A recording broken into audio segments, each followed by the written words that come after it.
संभाजीनगरमध्ये घाटी रुग्णालयात नर्सच्या नियुक्तीपत्रासाठी 20 लाखांची मागणी करण्यात आली आहे। नर्सना नियुक्तीपत्र देण्यासाठी तब्बल 20 लाख रुपये घेतल्याचा आरोप आहे। संभाजीनगरच्या घाटी रुग्णालयातील आता धक्कादायक असा प्रकार उघडकीस आलाय। 2018 पासून खोट्या नियुक्तीपत्रांच्या माध्यमातून हे गैरप्रकार सुरू आहेत अशी सुद्धा आता खळबळजनक माहिती समोर आली। संदर्भात ताजे अपडेट देण्यासाठी आपले प्रतिनिधी सचिन जिरे आपल्या सोबत जोडले। सचिन, आपण पाहतोय खोटी प्रमाणपत्र देऊन रुग्णालयांमध्ये नर्सच्या नियुक्त्या होतात आणि यामध्ये बरेच पैसे सुद्धा लुटले जातात। काय सविस्तर माहिती याबाबतची? नक्कीच, कारण आपण जर पाहिलं तर नाही का हा मोठा एक स्कॅम म्हणता येईल आणि याची जर चौकशी झाली तर एक मोठं स्कॅम देखील समोर येईल। अनेक जे अपात्र आहेत ते नियुक्त करण्यात आले आहेत ते देखील समोर येऊ शकतात अशी शक्यता वर्तवण्यात आलेली आहे।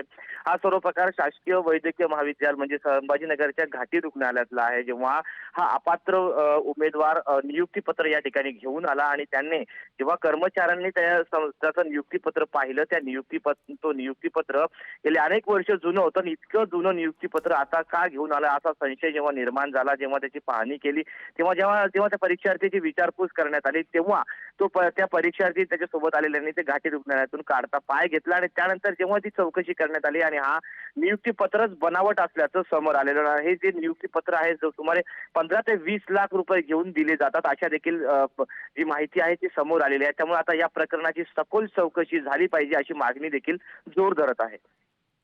नक्कीच सचिन, खूप खूप धन्यवाद या महत्त्वपूर्ण अशा माहितीसाठी।